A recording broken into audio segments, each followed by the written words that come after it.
stars, you know, all over the place. So it's definitely a cool card, cool bit of information to check out. Now, before we move on to the next portion of the show, I do want to take a moment. I wish to personally thank, and pardon me if I pronounce your name incorrectly, Lyle and Chris both have stepped up to the plate and donated to the Magic Sock in the past week. We have another donation that was sent to me hasn't cleared through yet, but I'm very thankful for that donation as well. That was able to see that it's pending and PayPal, but I want to thank everyone who's taken the opportunity to send me the donation, kind of running on the back end. And thank you for those who have raised donations last week. The coffers sincerely appreciate it. And if you've thought about donating and it's money to get us through, thinking about, hey, I got a little bit extra cash for the holiday season, please think of the Magic Sock. Wish to listen to thank you so much.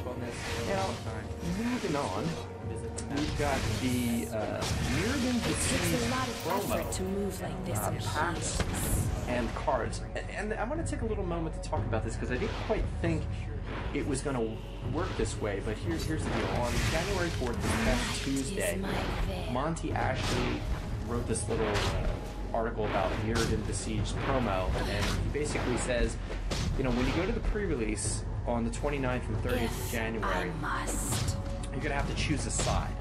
And based on the faction of what you decide to play, you're either going to get Mirrodin boosters or Phyrexian boosters. And I thought that was kind of interesting. Now, maybe I talked a bit about this a long time ago and I forgot about it, but physically seeing the packs, it kind of strikes you like, oh, wait a minute. You get a Mirrodin faction pack, and it's got the Mirrodin symbol on it, and it's got this like cloudy, light blue, white background. And if you get a Mirrodin besieged Phyrexian faction, it's got the Phyrexian logo on it, and it's this ugly, dark, poisonous color, green smoke with these roots of darkness on it. So you're gonna have to make a decision, and depending on which decision you make, which faction you choose, will also determine your pre-release card, which I thought was a bit surprising. That I hadn't known. So if you decide to go on the Mirrodin faction, you're going to get the Hero of Bladehold. If you decide to choose the Phyrexian faction, you're going to get the Glissa the Traitor. And again, there's alternate artwork for these cards. They're different artwork than in the set. So technically, there are two pre-release cards for Mirrodin besieged. Which again is news to me. I wasn't expecting that at all. I thought it was just Glissa the Traitor, and I thought Hero of Bladehold was just a card that was in the set.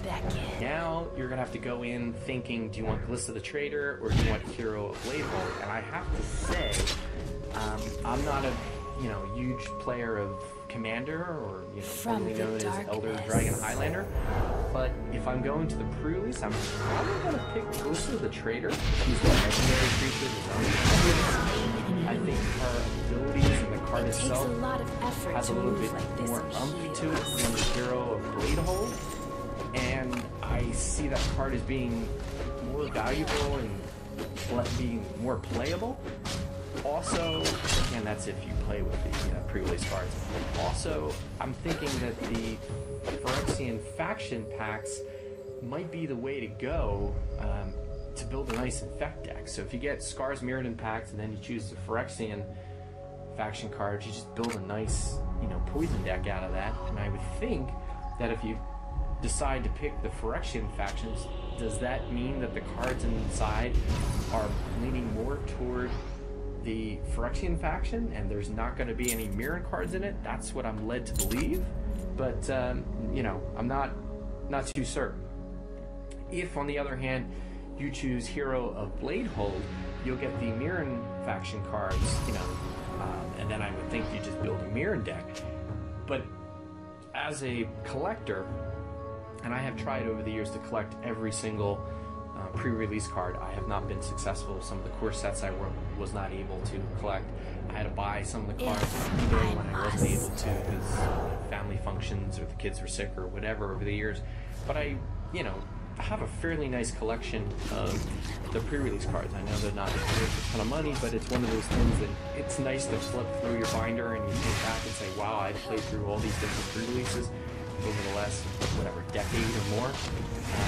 Now there's going to be 2, so I'm going to have to go in and make a decision. Am I going to be going down the Phyrexian faction path or the Mirrodin? And I have to say, just in looking at the card, even though you can't use the list in the pre-release, I like that card, the function of that card better. I'm probably going to go to the Phyrexian faction. And I probably, my thought is I'll probably do better in building a limited sealed deck if I focus on the Phyrexian faction. That's what I did at the Scars of Mirrodin pre-release, and I did fairly well from what I remember. I mean, I may have gone split through, but the deck was pretty nice. I kind of enjoyed the deck. Now, maybe what I'll do is after the match, I'm going to go on eBay. Take out the bucks, the hero blade hole. I suspect that's good.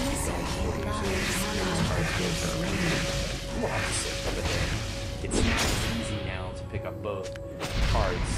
And there's a limited supply, which I thought was interesting. So I don't know if that means if you get there late and they only have hero blade holds left, I would think you're kind of forced into the Mirrodin faction, maybe? I don't know.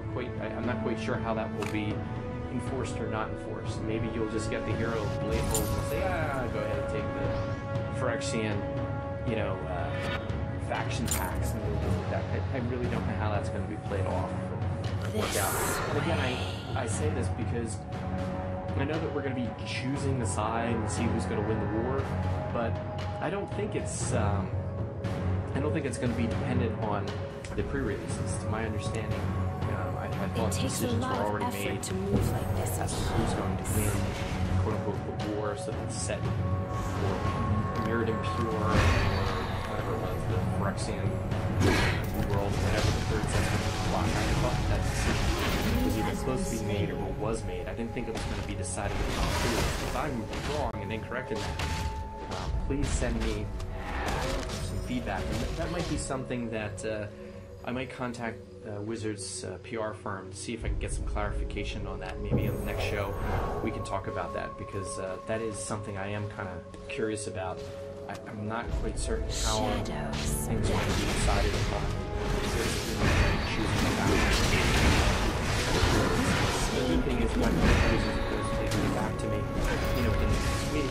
The release is the 29th, 30th of January, so in theory I might have an answer, or we all might have an answer before that time, and then we could go in knowing what's really at stake or not at stake at the pre-releases, so that'll be kind of interesting. Now, jumping back for a minute, go back into here, there was some interesting news that kind of came out today. There's a half-hour interview on YouTube with Mark Rosewater. In it, he talks about a 6-year plan for Magic the Gathering, and he gives the code names out for the next few blocks. So in fall 2011, we have Shake, Rattle, and Roll. The block after that is Hook, Line, and Sinker. And then after that is Friends, Romans, and Countrymen. And that's going to be very interesting just to see. It sounds from the little blurbs that I'm seeing here. Excuse me, I had to take a little bit of a break. I just got down. Running outside in the cold 5K. And now I'm trying to get this podcast in before I got some other work to do tonight. So I'm thirsty. Mark Rosewater also talks about power creep and Mirrodin besieged in the 30-minute video. So I might check some of that out later. I only found out about the video literally right before recording. This news was broken early afternoon, so it's only a few hours ago, and I didn't have time to look at the video. It was just literally I stumbled on it, but it might be something worth checking out. So I'm hoping to get this podcast out tonight, which means if you are one of the first people to listen to this and are subscribed to the Magic Sock podcast through iTunes, through the feed on the magicthegathering.com, the magicsock.com site, you'll be getting this information, and the video's only been up at that point maybe 7 hours or so. So it's within the first 12 hours. So it's quote unquote pretty breaking news, some interesting stuff. And I have interviewed on the phone Mark Rosewater in the past. He's a really cool guy to talk to.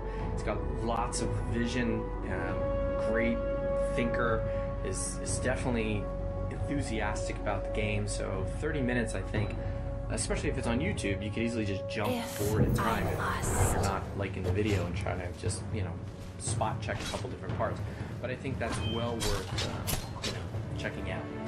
Now, this last portion of the show, what I wanted to talk about is a little bit of updates on Magic the Gathering playing experience in the last week and a half or so. I was off from work for the holidays, so I was home with the kids, my wife, and you know, we had the whole holiday thing to do. You know, Santa Claus came to town, and New Year's came.